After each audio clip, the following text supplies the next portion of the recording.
দিবানিশি মন রে আমার আর দিও না যন্ত্রণা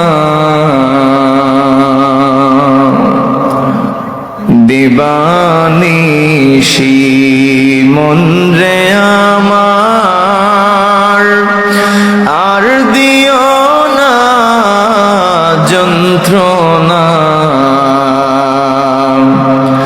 ধনে যদি হতাম ধনী যেতাম সোনার মদিনা আল্লাহুম্মা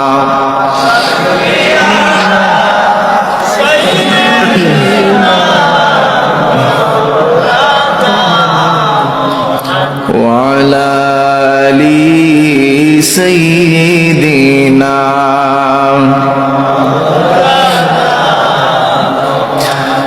এই দুনিয়ায় সবই থাকবে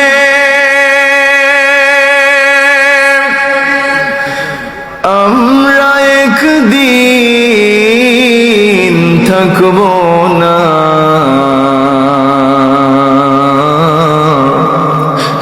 সবাই মোদের ভুলে যাবে দয়াল নবী গো আপনি ভুলবেন না আল্লাহুম্মা সাল্লি আলা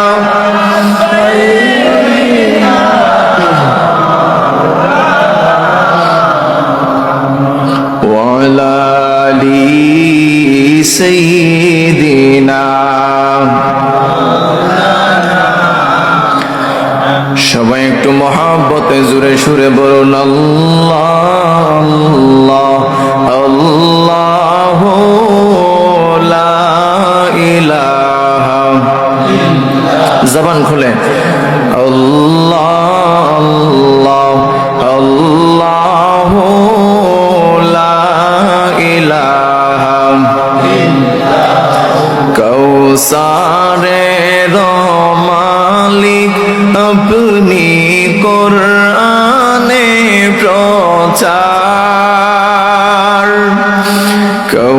কৌসারের মালিক আপনি কোরআনে প্রচার রোজ হাসরে পিলাইবেন রোজ হাসরে আওয়াজ দিয়ে বলুন হাউজে কৌসার নবীজি আল্লাহ আল্লাহ আল্লাহু লা ইলাহা হো আল্লাহ আল্লাহ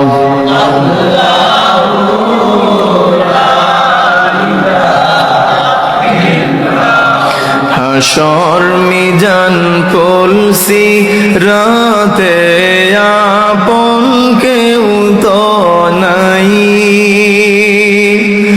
হাসর মিজান কলসি রাতে আপন কেউ তো নাই দয়াল নবী দয়া করে দয়াল নবী দয়া করে কাছে দিও ঠাই নবীজি আল্লাহ আল্লাহ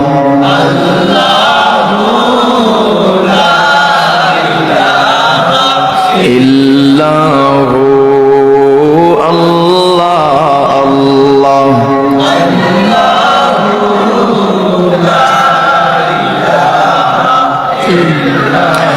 রহমাতাল লিল আলামিন নবী রহমতের ভান্ডার রহমাতাল লিল আলামিন নবী রহমতের ভান্ডার দয়া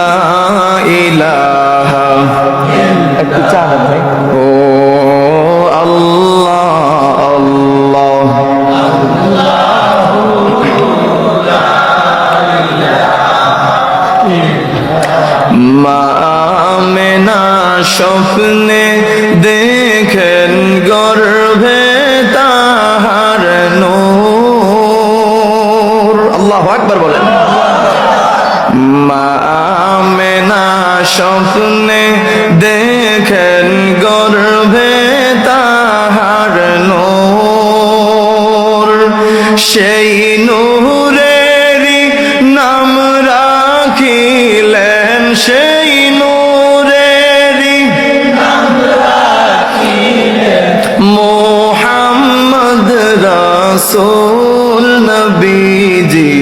আল্লাহ আল্লাহ আল্লাহু লা ইলাহা ইল্লাহু আল্লাহ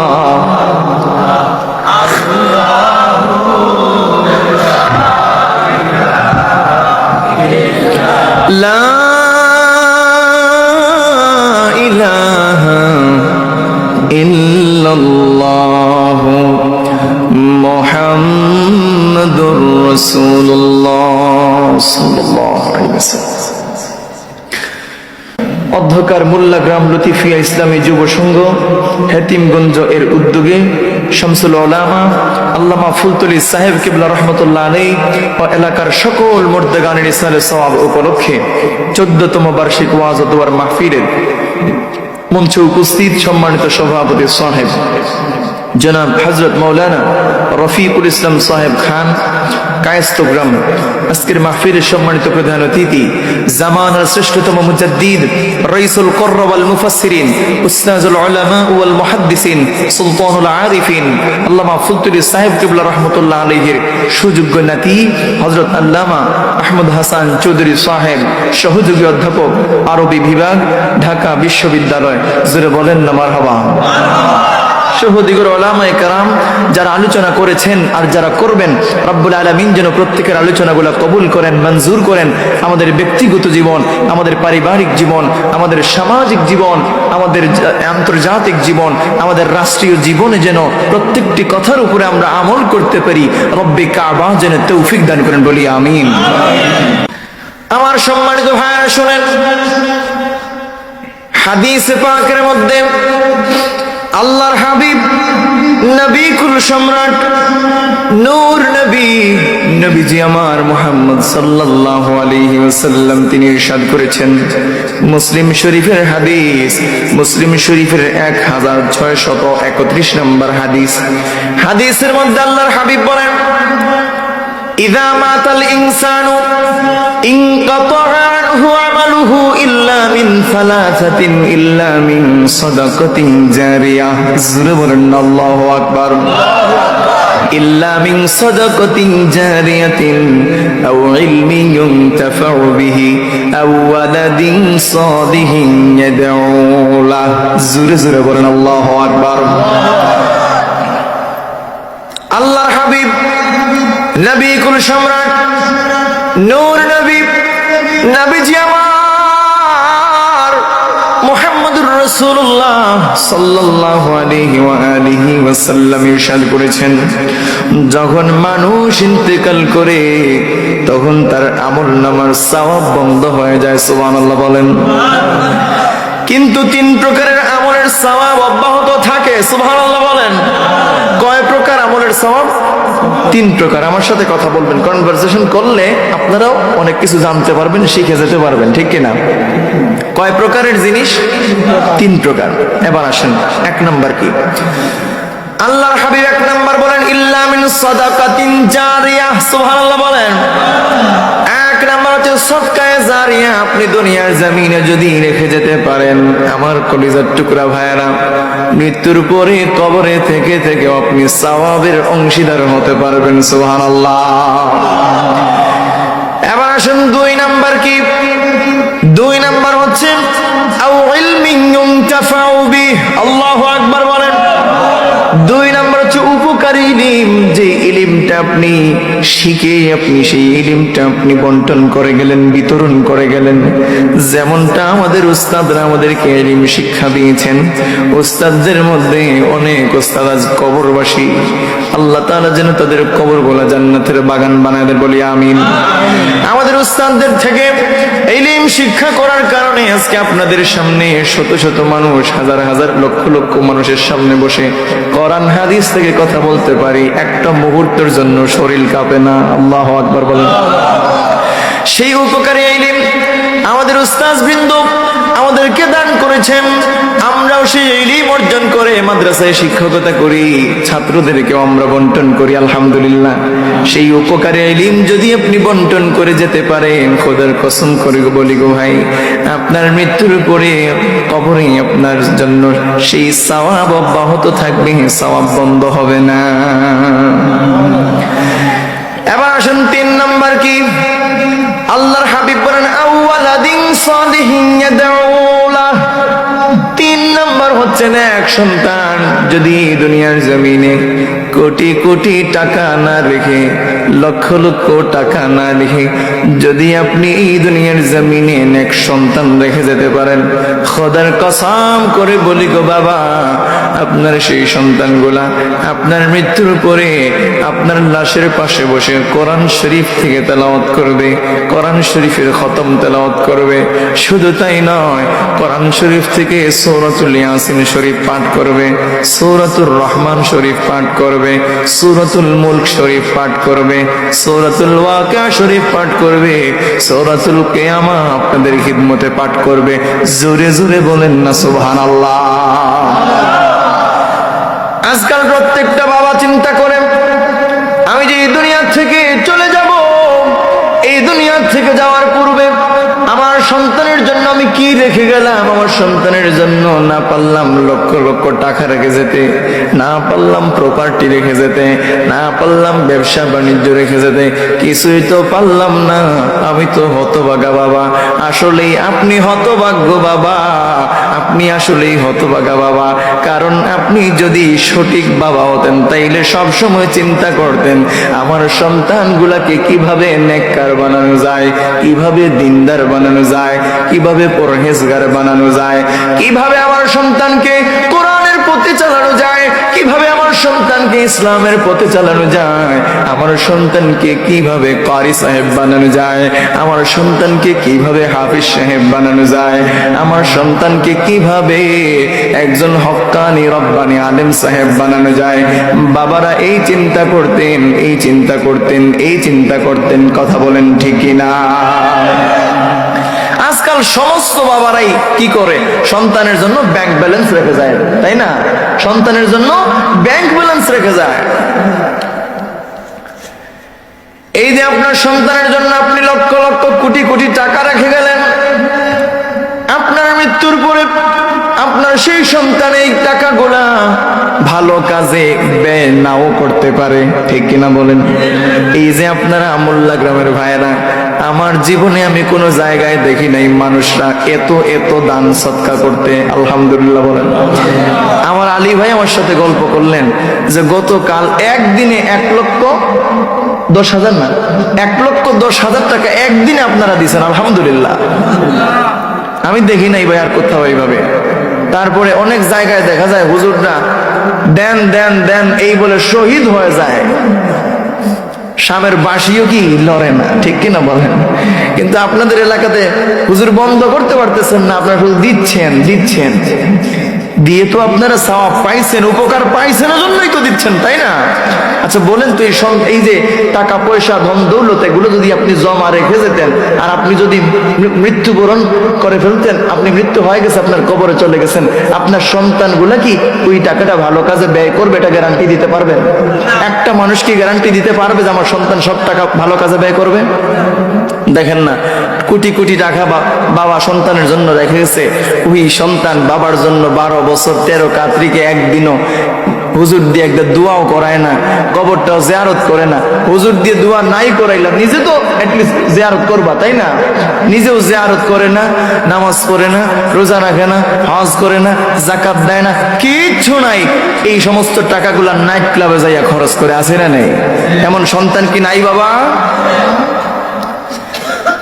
আমার সম্মানিত ভাইয়েরা শুনেন, আপনার সন্তান যদি নেককার হয়, আপনার সন্তান যদি পরহেজগার হয়, দিনদার হয়, মুত্তাকি হয়, আল্লাহওয়ালা হয়, তার ভেতরের মধ্যে সদা সর্বদা সর্বাবস্থায় একটা ভয় কাজ করবে। সেই ভয়টা কার? আস্তে বলবেন না মুসলমান ভাইয়ের, আওয়াজ দিয়ে বলেন তিনি কে? সব সময় তার ভেতরের মধ্যে আল্লাহর ভয় কাজ করবে, তার ভেতরের মধ্যে সে তাকওয়া কারণে সেই দিনদার সন্তানটা কখনো খারাপ পথে খারাপ রাস্তায় একটা পয়সাও খরচ করবে না। সেই সন্তানটা মা বাবার ইসালে সওয়াবের জন্য মোল্লা গ্রামের ভাইরা মা বাবার ইসালে সওয়াবের জন্য মোল্লা গ্রাম মাহফিলে দান করবে, ঠিক কিনা বলে? আপনারা অনেকগুলো টাকা দান করেছেন, আল্লাহ পাক আপনাদের দানকে কবুল করুক, মঞ্জুর করুক, বলি আমিন। আমার সম্মানিত ভাইরা, এই বিষয় নিয়ে আপনাদের খিদমত আজকে আমার আলোচনা। এখন আপনারা যে সদকা করেন, সদকা দান সদকা করেন, এই যে সদকা করেন, এই সদকা করলে কি লাভ হবে, আর যদি সদকা না করেন তাইলে কি ক্ষতি হবে জানার দরকার আছে কিনা? তাইলে আসেন আমরা আগে সদকার পরিচয় সম্পর্কে জানি। সদকার পরিচয় কি? এক নম্বর যে সদকার অর্থ কি? সদকার অর্থ হলো দান অথবা খয়রাত। সুবহানাল্লাহ বলেন। এবার আসেন সদকা কয় প্রকার? সদকা হচ্ছে দুই প্রকার। কথা বলেন, কয় প্রকার? দুই প্রকার। সাদাকা হচ্ছে দুই প্রকার। এক প্রকারের সদকা হচ্ছে সাধারণ সদকা, আর দ্বিতীয় প্রকারের সদকার নাম হচ্ছে সদকায়ে জারিয়া। সুবহানাল্লাহ বলেন।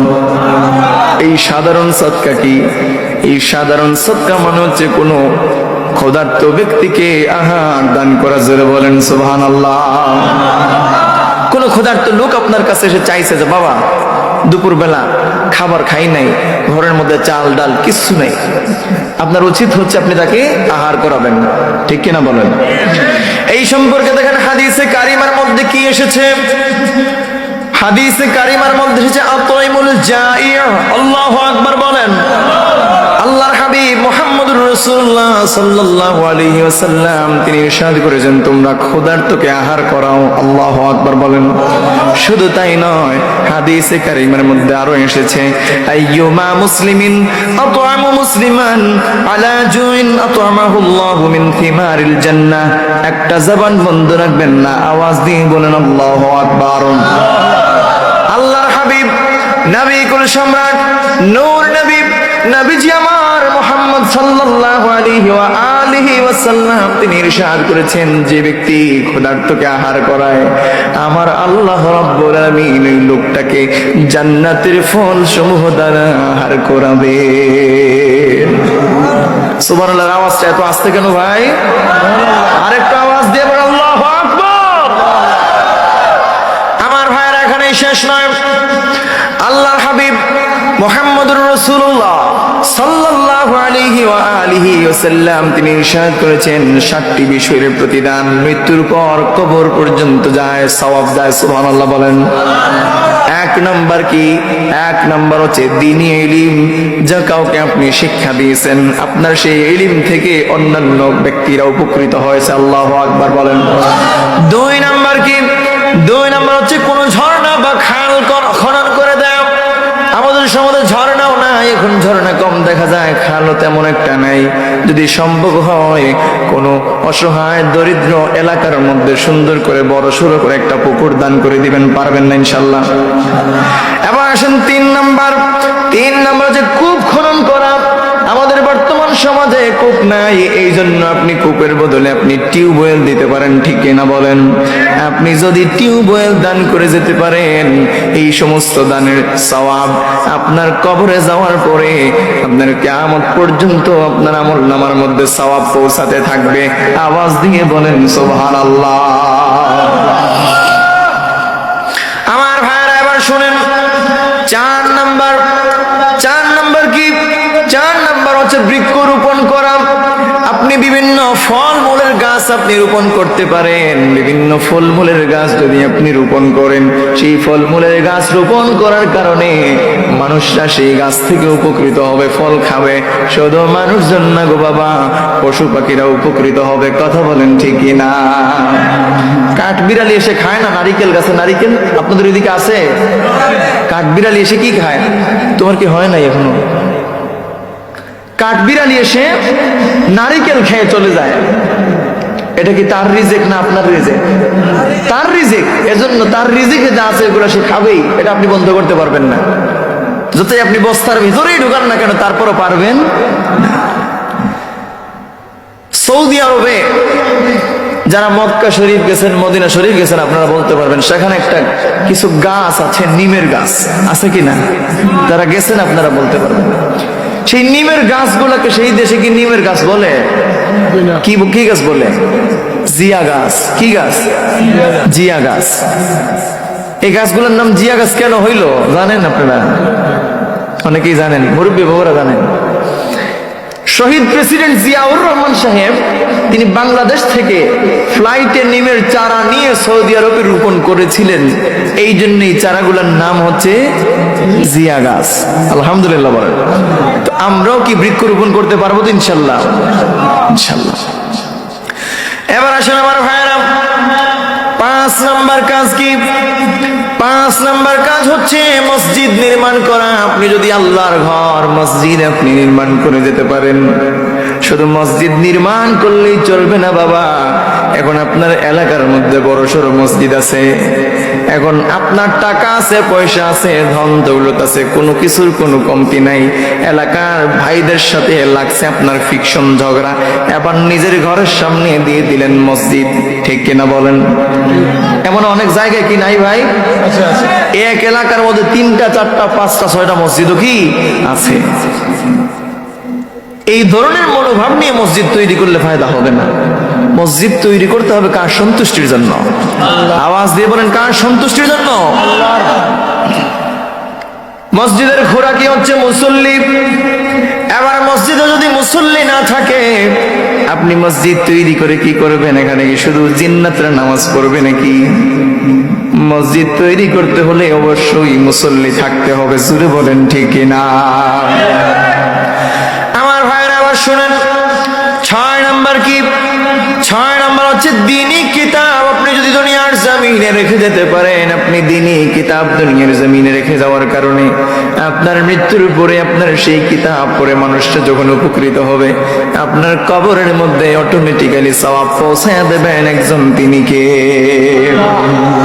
এবার আসেন 7 নাম্বার। 7 নাম্বার হচ্ছে নেক সন্তান। যদি এই দুনিয়ার জমিন আপনি রেখে যেতে পারেন, আপনার সেই সন্তান যত ইবাদত করবে, বন্দেগী করবে, গোলামি করবে, আপনার মাগফিরাতের জন্য আমার আল্লাহ পাকের কাছে সাহায্য কামনা করবে, প্রার্থনা করবে, কান্না করবে, নুনাজারি করবে, দান সদকা করবে, এই সমস্ত ওসিলায় আপনার কবরের মধ্যে সওয়াব, কথা বলেন না, সওয়াব পৌঁছাবে কিনা? আমার সম্মানিত ভাইরা শুনেন, মসজিদ, মক্তব, মাদ্রাসা, এই দ্বীনি প্রতিষ্ঠানগুলো যদি আপনি তৈরি করে যেতে পারেন, এই দ্বীনি প্রতিষ্ঠানগুলো যদি আপনি তৈরি করে যেতে পারেন, আপনার মৃত্যুর পরে এখানে যতদিন পর্যন্ত মানুষজন নামাজ পড়বে, মুসল্লিরা নামাজ পড়বে, বাচ্চারা যতদিন পর্যন্ত এই মক্তবে পড়াশোনা করবে, এই মাদ্রাসায় পড়াশোনা করবে, ততদিন পর্যন্ত আপনার নামায় আমলের মধ্যে সওয়াব পৌঁছায় দেবেন একজন তিনিকে। এবার শুনেন দান করার ফজিলত কেমন। হাদিস শরীফের মধ্যে এসেছে, তিরমিজি শরীফের হাদিস, আন আনাস ইবনে মালিক রাদিয়াল্লাহু তাআলা আনহু قال قال رسول الله صلى الله عليه وسلم إن الصدقة لتطفئ غضب الرب وتدفع ميتة السوء। زربنا الله أكبر। হযরত আনাস রাদিয়াল্লাহু তাআলা আনহু থেকে বর্ণিত, তিনি বলেন, আল্লাহর হাবিব নবী কুল সম্রাট নূর নবী নবীজি আমার মুহাম্মদ সাল্লাল্লাহু আলাইহি ওয়াসাল্লাম ইরশাদ করেছেন, সাদকা আল্লাহর ক্রোধকে নিভায়া দেয় এবং মন্দ মৃত্যু প্রতিহত করে। জোরে জোরে বলেন না সুবহানাল্লাহ। এবার অনেকে জিজ্ঞেস করবেন, আল্লাহর কি রাগ আছে? অনেকে জিজ্ঞেস করবেন, আল্লাহর কি রাগ আছে? তাইলে দেখেন, ক্রোধ নিভিয়ে দেওয়ার অর্থ কি? ক্রোধ নিভিয়ে দেওয়ার অর্থ হচ্ছে আল্লাহর পক্ষ থেকে মাগফিরাত পাওয়া, ক্ষমা লাভ করা। সুবহানাল্লাহ বলেন। আর কি? বালা মুসিবত দূর করা। সুবহানাল্লাহ বলেন। আর মন্দ মৃত্যু প্রতিহত করা, তার মানে কি? মন্দ মৃত্যু প্রতিহত করা দ্বারা উদ্দেশ্য হলো অসুখ বিসুখ বিভিন্ন দুর্ঘটনায় অ্যাক্সিডেন্ট করে মারা যাওয়া, এটা হচ্ছে কি মন্দ মৃত্যু প্রতিহত করা। আল্লাহু আকবার বলেন। ও আমার মোল্লা গ্রামের যুবক ভাইরা শুনেন, আজকে যখন ফেসবুকে ঢুকেন প্রতিদিন কোনো না কোনো মায়ের বুক খালি হচ্ছে, কোনো না কোনো মায়ের সন্তান, কোনো না কোনো বাবার সন্তান মায়ের বুক খালি করে, বাবার বুক খালি করে অ্যাক্সিডেন্ট করে মারা গেছে। এমন শত শত ঘটনা প্রতিদিন ঘটতেছে, ঠিক কিনা বলেন? এই যে হঠাৎ মৃত্যু, একজন যুবক ভাই তার আম্মাজানকে বলতেছে, আম্মাজান আমি একটু হেতিমগঞ্জের বাজারে যাব। এবার যখন বাইক নিয়ে হেতিমগঞ্জের বাজারে তিনি গেলেন, হেতিমগঞ্জের বাজারে যাওয়ার পরে হঠাৎ করে দেখা গেল একটা গাড়ি এসে দিল তিনাকে ধাক্কা দেওয়ার কারণে অ্যাক্সিডেন্ট হয়ে জায়গার মধ্যে তিনি ইন্তেকাল করলেন, ঠিক কিনা বলবেন? এখন বলেন তো, এই যে ভাই হঠাৎ মৃত্যু হয়ে তিনি ইন্তেকাল করলেন, হঠাৎ অ্যাক্সিডেন্ট করে ইন্তেকাল করলেন, এবার তিনার কি তাওবার কোনো সুযোগ আছে? কথা বল না, তাওবার কোনো সুযোগ আছে? তিনি কি জানতেন তিনি মারা যাবেন? যদি জানতেন তাইলে তো খালিস তাওবা করেই তিনি বের হইতেন যে আমি তো আর ফিরে আসবো না, ঘরের ছেলে আর ঘরে আসবে না। ভালো করে সবাইকে জিজ্ঞেস করে সবার কাছ থেকে বিদায় নিয়ে তারপরে আল্লাহর কাছে খালিস দিলে তাওবা করে ওই লোকটা ঘর থেকে বিদায় নিত। কিন্তু সে তো জানে না সে যে আর বাঁচবে না। এই দুনিয়ার মোহমায়া ত্যাগ করে আল্লাহর ডাকে সাড়া দিয়ে মুহূর্তের ভেতরে যুবকরা দুনিয়া ছেড়ে চলে যায়, ঠিক কিনা বলেন? এই জন্য বলি, ও আমার কলিজার টুকরা যুবক ভাইয়েরা, সদা সর্বদা সব সময় মৃত্যুর জন্য প্রস্তুত নিয়ে থাকবেন, প্রস্তুতি গ্রহণ করবেন। বলতে পারবেন না কার মরণ জানি কখন কার দুয়ারে এসে কনারালে, কার মরণ কখন কার দরজায় এসে করা নাড়বে। আর একটা সেকেন্ড আপনি সময় পাবেন না, একটা মুহূর্ত আপনাকে দেওয়া হবে না। আল্লাহ রাব্বুল আলামিনের হুকুমের সঙ্গে সঙ্গে হযরত আজরাইল আলাইহিস সালাতু ওয়াস সালাম তিনি মুহূর্তের ভেতরে আপনার রূহটাকে কবজ করে নিয়ে চলে যাবেন। জোরে জোরে বলেন ঠিক না? এই জন্যই দুনিয়ার জমিনে থাকাকালীন সময় অধিক পরিমাণে দান সদকা করার দরকার আছে না নাই? দান সদকা করলে খুশি হন একজন, তিনি কে? আর দান সদকা করলে কি হয়? হাদিস শরীফের মধ্যে রয়েছে as-সাদকাতু তারুদ্দুল বালা। আল্লাহু আকবার বলেন। দান সদকা করলে বালা মুসিবত দূর করে দেন কে? সবাই বলেন আল্লাহ। এবার দেখেন, বীরে রুমার নাম শুনেছেন আপনারা? বীরে রুমা, তাহলে শুনেন। বীরে রুমা হচ্ছে একটা কূপের নাম। জৈনক ইয়াহুদি একজন লোকের কূপ, তখন পানির খুব সংকট ছিল। বিশেষ করে মুসলমানগণ ইয়াহুদির কূপ থেকে পানি ক্রয় করে নিতেন, কিন্তু পানি ক্রয় করে নিয়ে পানির সংকট কোনোভাবেই পূরণ করতে পারেন না। এবার যখন হযরত উসমান গনি রাদিয়াল্লাহু তাআলা আনহু তিনি জানতে পারলেন এই ধরনের ঘটনা, জানার পরে উসমান গনি রাদিয়াল্লাহু তাআলা আনহু তিনি সেই ইহুদি লোকটির কাছে গেলেন। ইহুদি লোকটির কাছে যাওয়ার পরে ইহুদিকে বললেন, ও ভাই, আপনার সেই কূপটা আমার কাছে বিক্রি করে দেন। ইহুদি লোকটা বলে, এই কূপটা বিক্রি করা যাবে না। কেন বিক্রি করবেন না? এবার সেই ইহুদি লোকটা ডাক দিয়া বলে, হুজুর, এই কূপটা এই কারণে বিক্রি করব না, কারণ এটা হচ্ছে আমার আয়ের সব চাইতে বড় উৎস। জোরে বলেন না সুবহানাল্লাহ। এবার উসমান গনি রাদিয়াল্লাহু তাআলা আনহু বলেন, ও ইহুদি ভাই, আপনি একটা কাজ করেন, অর্ধেক কূপ আমার কাছে বিক্রি করেন আর সম্পূর্ণ কূপের মূল্য আপনি নিয়ে নেন। জোরে বলেন না সুবহানাল্লাহ। ইহুদি লোকটা যখন দেখলো তার লাভ হয়ে গেছে, এবার সে সম্মতি জানালো। সম্মতি পোষণ করলো, ঠিক আছে অসুবিধা নাই, অর্ধেক কূপ আপনি ক্রয় করে নিবেন, কিন্তু সম্পূর্ণ কূপের মূল্য আমাকে দিতে হবে।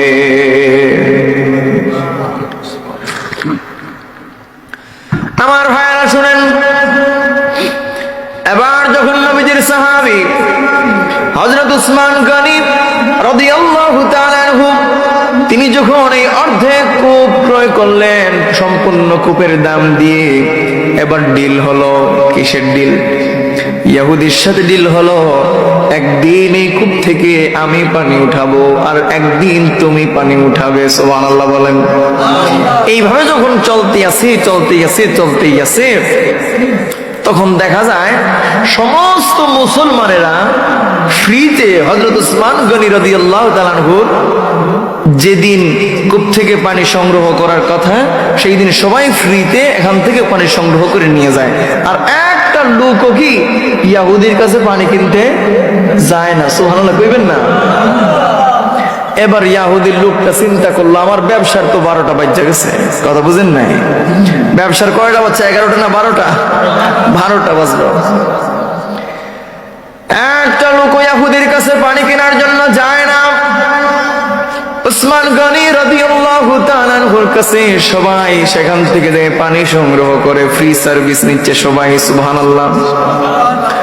এবার যখন তার ব্যবসার পথটা বন্ধ হয়ে গেল, এবার উসমান গনি রাদিয়াল্লাহু তাআলা আনহুর কাছে এসে বলেন, নবীজির সাহাবী গো উসমান গনি, তুমি একটা কাজ করো, বাকি অর্ধেক কূপ তুমি আমার কাছ থেকে ক্রয় করে নাও। জোরে জোরে বলেন সুবহানাল্লাহ।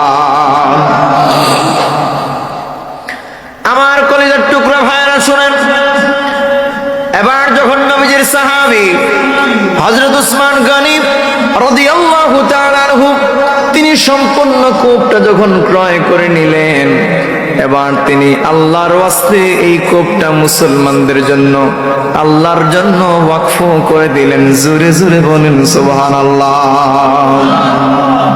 আমার ভাইরা, বন্ধুরা, বাবারা শুনেন, আল্লাহর রাস্তায় যত বেশি পরিমাণে আপনি দান সদকা করবেন, আমার আল্লাহ রাব্বুল আলামিন আপনার সেই সম্পদের মধ্যে, আপনার সেই মাল আওলাদের মধ্যে বহু বহু গুণে বরকত বাড়ায়া দিবে। রিয়াদুল জান্নাহকে আপনারা চিনেন? অনেকেই গেছেন, সরাসরি সেখানে নামাজ পড়ে আসছেন, আবার অনেকেই যান নাই, নাম শুনেছেন, ঠিক কিনা বলেন? তাইলে শুনেন এই রিয়াদুল জান্নাহর ঘটনা, হাদিস থেকে বলতেছি। নবীজি সাল্লাল্লাহু আলাইহি ওয়াসাল্লাম তিনি যখন হিজরত করে মদিনায় চলে গেলেন, আল্লাহর হাবিব মদিনায় চলে যাওয়ার পরে তিনি ঘর নির্মাণ করার পূর্বে আল্লাহর হাবিব পরিকল্পনা করলেন একটা মসজিদ নির্মাণ করবেন। জোরে জোরে বলেন সুবহানাল্লাহ। মসজিদ নির্মাণ করার পরিকল্পনা যখন করলেন, নবীজির সাহাবী সিদ্দিক আকবর হযরত আবু বকর সিদ্দিক রাদিয়াল্লাহু তাআলা আনহু তিনি 10 দিরহাম দিয়ে একটি মসজিদের জন্য জায়গা ক্রয় করলেন। জোরে বলেন না সুবহানাল্লাহ। এবার মসজিদ নির্মাণ হলো। এই মসজিদের নাম হলো মসজিদে নববী। আল্লাহু আকবার বলেন। এই মসজিদের নাম হলো মসজিদে নববী। সেই মসজিদে নববীর মধ্যে যখন সবাই এসে নামাজ পড়ে মুসল্লিদের সংখ্যা অধিক পরিমাণ হয়ে গেছে, মসজিদে জায়গার কোনো সংকলন হচ্ছে না। এবার নতুন করে পরিকল্পনা করা হলো এই মসজিদটাকে আবার মডিফাই করতে হবে, পুনর্নির্মাণ করতে হবে। সুবহানাল্লাহ। এবার মসজিদের সামনেই যে জায়গা, সেই জায়গাটা হচ্ছে একজন বৃদ্ধ মুসলমানের। সুবহানাল্লাহ বলেন। একজন বৃদ্ধ মুসলমানের জায়গা। এবার আল্লাহর হাবিব মুহাম্মদুর রাসূলুল্লাহ সাল্লাল্লাহু আলাইহি ওয়াসাল্লাম ওই বৃদ্ধ লোকটার কাছে যেয়ে বললেন, আপনি ওই জায়গাটা আল্লাহর রাস্তায় মসজিদের জন্য ওয়াকফ করে দেন। এবার সেই বৃদ্ধ মুসলমান লোকটা বলে, না না, এটা আমি দিব না, এটা আমি আল্লাহর রাস্তায় দান করব না। এবার নবীজি মুহাম্মদ সাল্লাল্লাহু আলাইহি ওয়াসাল্লাম তিনি ডাক দিয়ে বলেন, তাইলে একটা কাজ করা যায়, আপনি এই জায়গাটা আমাদের কাছে বিক্রি করে দেন। সুবহানাল্লাহ। ওই বৃদ্ধ লোকটা যখন দেখলো এই জায়গাটা আল্লাহর হাবিবের লাগবেই, কথা বুঝেন নাই, এই জায়গাটা কি লাগবেই। যেমন কোরবানির সময় আমরা পশুর হাটে যখন যাই, যাওয়ার পরে কোনো একটা পশু যদি আমাদের বেশি পছন্দ হয়, অনেক সুন্দর, গেট আপটাও বেশ নাইস, এই পশুটা অনেক সুন্দর পছন্দ হয়েছে, পছন্দ হওয়ার পরে সেই পশুটার দাম সে নির্ধারণ করে গেছিল, বাইরে থেকে নিয়ত করে গেছে যে এই পশুটা যদি 70,000 পাই তাইলে ছাইরা দিব।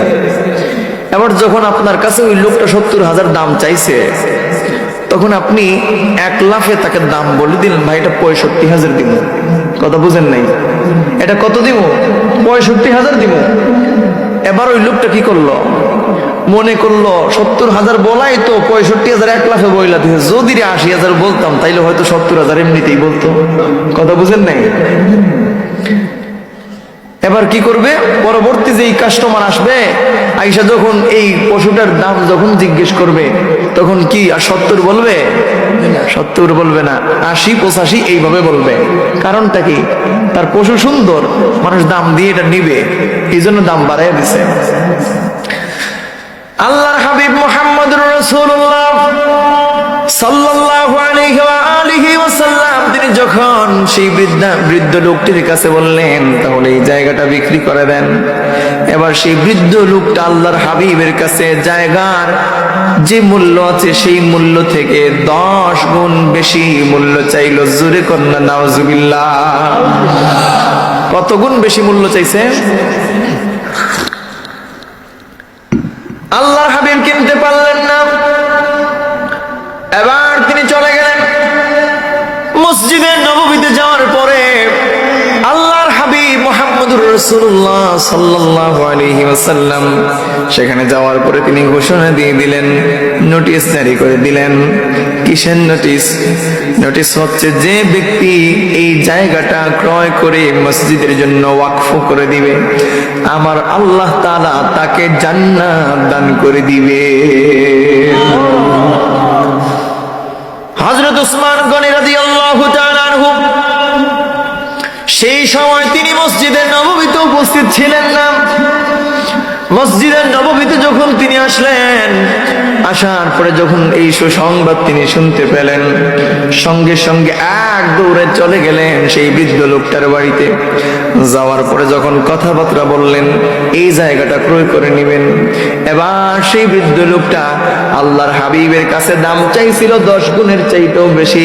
এবার উসমান গনির কাছে দাম চাইলো 100 গুণেরও বেশি। আল্লাহু আকবার বলেন। আল্লাহর হাবিবের কাছে দাম কত চাইছে? 10 গুণের বেশি। আর উসমান গনি নবীজির সাহাবী, তিনার কাছে দাম কত চাইছে? 100 গুণেরও বেশি। আমার সম্মানিত ভাইরা শুনেন, উসমান গনি রাদিয়াল্লাহু তাআলা আনহুর কাছে যখন 100 গুণের চাইতেও বেশি দাম চাইলো, এবার নবীজির সাহাবী হযরত উসমান গনি রাদিয়াল্লাহু তাআলা আনহু তিনি চিন্তা করলেন, না না না, এই সুযোগটা হাত ছাড়া করা যাবে না। সুযোগ কিন্তু বারবার আসে না। আল্লাহর হাবিব ঘোষণা দিয়েছেন যে এই জায়গাটা ক্রয় করে মসজিদের জন্য ওয়াকফ করে দিবে, আল্লাহ রাব্বুল আলামিন তাকে জান্নাত দান করবেন। এবার উসমান গনি রাদিয়াল্লাহু তাআলা আনহু তিনি ডাক দিয়ে বলেন, ও বৃদ্ধ বাবা শুনুন, আপনার শর্তে আমি রাজি। আপনি যেই দাম বলছেন আমাকে সেই দাম আপনাকে দিব, তবে শর্ত আছে একটা। শর্তটা কি? এবার উসমান গনি বলেন, রাত্রির ভেতরে আমাকে দলিল করে দিতে হবে, তবে আমি আপনার চাহিদা অনুযায়ী মূল্য দান করব। এবার নবীজির সাহাবী হযরত উসমান গনি রাদিয়াল্লাহু তাআলা আনহু তিনি ওই জায়গাটা 100 গুণের চাইতেও বেশি দাম দিয়ে কিনে নিলেন। রাত্রিবেলা যখন দলিল হয়ে গেল, এবার উসমান গনি রাদিয়াল্লাহু তাআলা আনহু এই দলিল সহকারে আল্লাহর হাবিবের খিদমতে উপস্থিত হলেন মসজিদের নববীতে। সুবহানাল্লাহ। মসজিদের নববীতে যাওয়ার পরে আল্লাহর হাবিব মুহাম্মদুর রাসূলুল্লাহ সাল্লাল্লাহু আলাইহি ওয়াসাল্লামকে উসমান গনি রাদিয়াল্লাহু তাআলা আনহু দেখলেন, তিনি ফজরের নামাজ শেষ করে উঠে যাচ্ছেন এমন অবস্থায় উসমান গনি রাদিয়াল্লাহু তাআলা আনহু ডাক দিয়ে বলে, ইয়া রাসূলুল্লাহ, ইয়া হাবিবাল্লাহ, আমার মাতা পিতা আপনার জন্য কুরবান হোক ইয়া রাসূলুল্লাহ। আপনি যে ওয়াদা করেছিলেন সেই ওয়াদাটা কি এখনো পর্যন্ত বহাল আছে নাকি? আল্লাহু আকবার বলেন। আল্লাহর হাবিব নবী কুল সম্রাট নূর নবী মুহাম্মদ সাল্লাল্লাহু আলাইহি ওয়া আলিহি ওয়াসাল্লাম তিনি আবার বললেন, ঠিক আমার ওয়াদাটা বহাল আছে। যে ব্যক্তি এই মসজিদের জন্য এই জায়গাটা ক্রয় করে আল্লাহর ঘর মসজিদের জন্য ওয়াকফ করে দিবে, আমার আল্লাহ তাআলা তাকে জান্নাত দান করে দিবেন। জোরে জোরে বলেন না সুবহানাল্লাহ।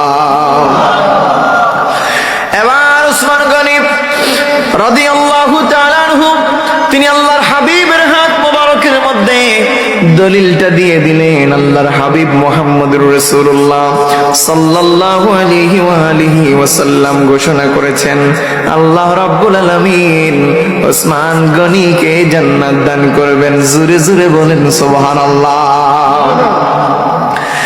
এবার আল্লাহ রাব্বুল আলামিন হযরত জিবরিল আমিন আলাইহিস সালাতু ওয়াস সালামকে পাঠায়া দিলেন। এবার জিবরিল আমিন সে ডাক দিয়ে কই, ইয়া রাসূলুল্লাহ, ইয়া হাবিবাল্লাহ, নবীজি গো,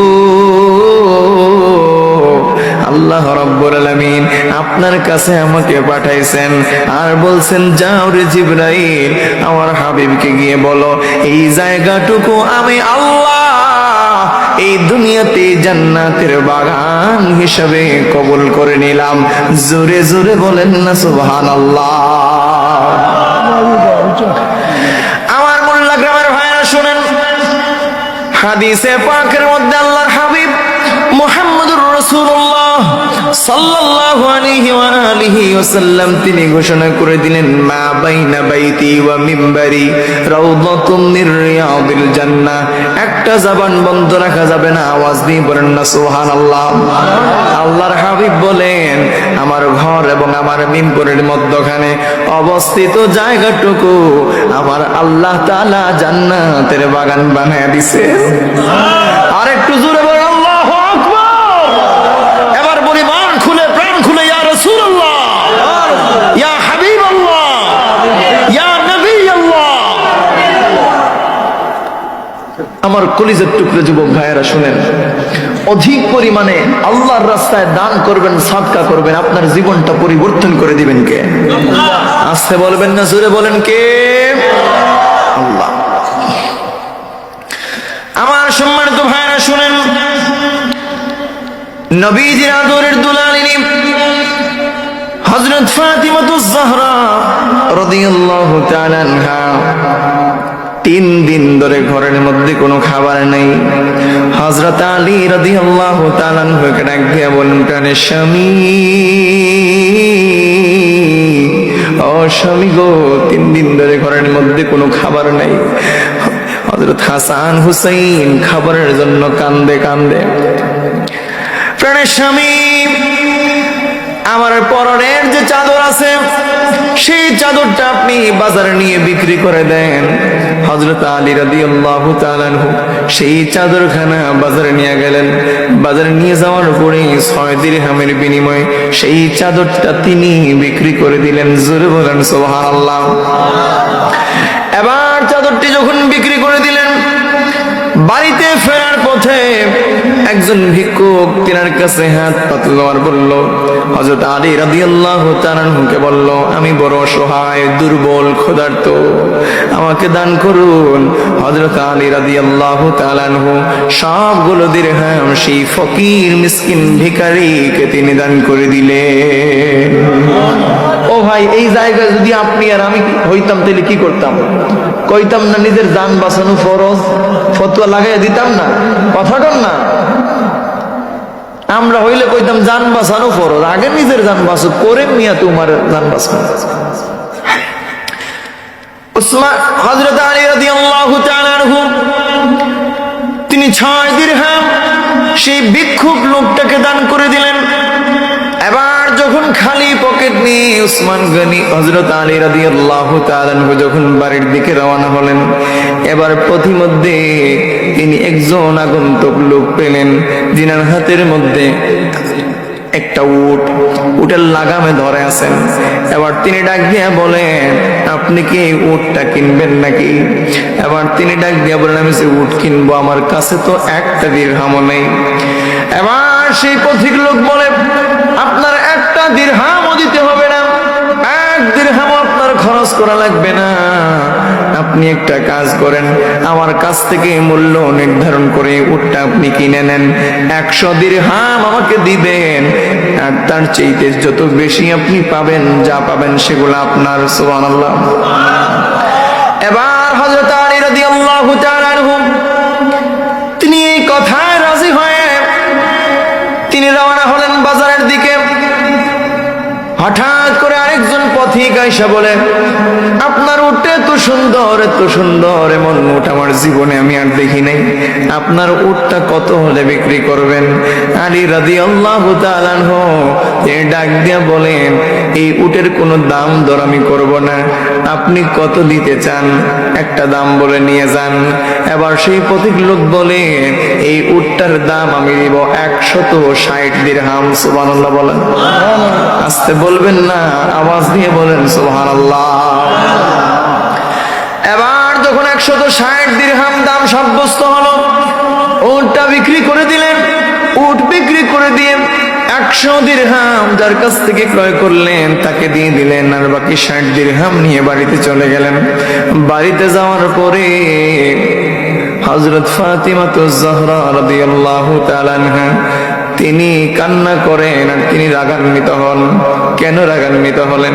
ফাতিমা ডাক দেয়া বলে, প্রাণের স্বামী, আপনাকে আমার একটা চাদর মাত্র দিয়ে পাঠালাম বিক্রি করার জন্য, সেই চাদরটার দাম আর কয় টাকাই হবে? আপনি এতগুলা দিরহাম নিয়ে আসছেন, এই টাকাগুলো আপনি পাইছেন কই? সুবহানাল্লাহ বলেন। ও যুবক ভাইরা, ও মুরব্বী বাবারা, আপনাদের কাছে জানতে চাই, আমাদের বর্তমান সমাজের নারীরা আর ঘরের বউরা কি এমন প্রশ্ন করে নাকি? করে?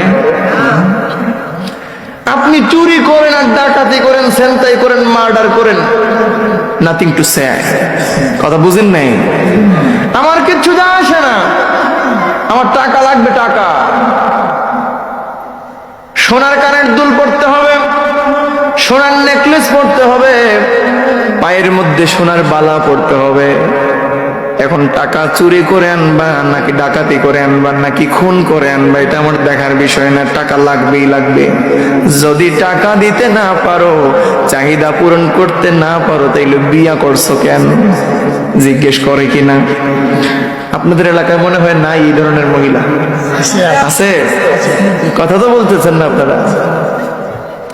আমার বাবারা শুনেন, নবীজির কন্যা হযরত ফাতিমাতুজ জাহরা রাদিয়াল্লাহু তাআলা আনহা তিনি ডাক দেয়া বলেন, প্রাণের স্বামী, এই টাকাগুলো আপনি পাইছেন কই? কিভাবে এতগুলা টাকা নিয়ে আসছেন? এবার তিনি বললেন, ও ফাতেমা, ও ফাতেমা, গুসা কইরো না, রাগ কইরো না, আমি একটা টাকাও হারাম আনি নাই, আমি একটা পয়সাও হারাম আনি নাই। এবার বিস্তারিত ঘটনা সম্পূর্ণ খোলাখুলি বর্ণনা করলেন। এবার যখন খাবার দাবার শেষ হয়ে গেল, রাত্রিবেলা যখন খাবার দাবার শেষ হয়ে গেছে, এবার যখন বিছানায় যাবেন শোয়ার জন্য, এবার দেখেন তিনি হযরত ফাতিমাতুজ জাহরা রাদিয়াল্লাহু তাআলা আনহা অঝোর দ্বারায় তিনি কান্না করতেছেন, চোখের পানি থামছেই না। এবার ডাক দিয়া বলে, ও ফাতেমা, দু জাহানের বাদশা নবীজি মুহাম্মদুর রাসূলুল্লাহ সাল্লাল্লাহু আলাইহি ওয়াসাল্লামের আদরের কন্যা এইভাবে কান্না করে আমি আলী সহ্য করতে পারি না। ফাতেমা, কেন তুমি কান্না করো? আমাকে একটু ভালো করে খুলে বলো। এবার ফাতেমা ডাক দিয়া বলে, স্বামী গো, আমি কান্না করি এই দুঃখে, আমরা সবাই তো পেট ভরে রাতের খাবার খেলাম, কিন্তু জানি না গো স্বামী, দু জাহানের বাদশা কামলিওয়ালা নবীজি না জানি রাতের খাবার না খাইয়া শুয়ে আছে। এবার আলী ডাক দিয়া বলে, ও ফাতেমা, আর কান্না কইরো না, আর চোখের পানি ফেলায় না, ওয়াদা করলাম সকালবেলা তোমাকে নিয়ে দো জাহানের বাদশা কামলিওয়ালা নবীজির দরবারে যাব। এবার যখন সকালবেলা রওনা হলেন কামলিওয়ালা নবীজির দরবারে, নবীজি রাস্তার মধ্যে দাঁড়াইয়া আলীকে দেখে দেখে মুস্কি মুস্কি হাসি দেন। সুবহানাল্লাহ বলেন। আলী ডাক দিয়া বলে, ও ফাতেমা, নবীজি মুহাম্মদ সাল্লাল্লাহু আলাইহি ওয়াসাল্লাম মনে হয় গতকালকের ঘটনা সম্পর্কে অবগত হয়ে গেছেন। এবার যখন আল্লাহর হাবিবের কাছে গেলেন, যাওয়ার পরে আলীকে জিজ্ঞেস করেন, আলী, গতকাল কার কাছ থেকে তুমি উটটা কিনলা? জোরে বলেন না সুবহানাল্লাহ। কার কাছ থেকে তুমি উটটা ক্রয় করছো? এবার আলী ডাক দিয়ে বলে, ইয়া রাসূলুল্লাহ, ইয়া হাবিবাল্লাহ, যার কাছ থেকে উটটা ক্রয় করছি তিনাকে দেখতে একজন গ্রাম্য আরব লোক মনে হয়েছে। আমার নবীজি ডাক দিয়ে বলে, রে আলী, তিনি গ্রাম্য কোন আরব লোক নন, বরং তিনি হচ্ছেন হযরত জিবরিল আমিন আলাইহিস সালাতু ওয়াস সালাম। সুবহানাল্লাহ কইবেন না? এবার নবী ডাক দিয়া বলেন, আলী, যার কাছে তুমি উটটা বিক্রি করছো তাকে তুমি চিনোনি? আলী ডাক দিয়া বলেন, ইয়া রাসূলুল্লাহ, ইয়া হাবিবাল্লাহ, সেই লোকটাকেও তো গ্রাম্য কোনো আরব লোক মনে হয়েছে চেহারা দেখে। আল্লাহর হাবিব বললেন, না, তিনিও গ্রাম্য কোনো আরব লোক নন, বরং তিনি হচ্ছেন হযরত মিকাইল আলাইহিস সালাতু ওয়াস সালাম। এবার আমার নবীজি ডাক দিয়া বলেন, আলী, যে উটটা তুমি বিক্রি করছো সেই উটটার সম্পর্কে জানোনি, ধারণা আসেনি? আলী রাদিয়াল্লাহু তাআলা ডাক দেয়া বলেন, ইয়া রাসূলুল্লাহ, ইয়া হাবিবাল্লাহ, সেই উটটাকে তো আমি চিনি না, উটটার সম্পর্কে আমার কোনো ধারণা নাই, তবে একটা জিনিস আমি ফলো করে দেখেছি, সেই উটটা বারবার আমি আলীর চেহারার দিকে তাকাইছে। জোরে বলেন সুবহানাল্লাহ। এবার নবীজি ডাক দেয়া বলেন, আলী, যে উটটা তুমি বিক্রি করে দিছো সেই উটটা হচ্ছে জান্নাতের উট, সেই উটের মধ্যে সওয়ার হয়ে দু জাহানের বাদশা কামলিওয়ালা নবীজির আদরের দুলালিনী জান্নাতি যুবকদের সরদার হযরত ইমাম হাসান হুসাইনের আম্মা জান হযরত ফাতিমাতুজ জাহরা রাদিয়াল্লাহু তাআলা আনহা সেই উটটার মধ্যে সওয়ার হয়ে আল্লাহর তৈরি জান্নাতে পৌঁছাবেন। জোরে বলেন সুবহানাল্লাহ।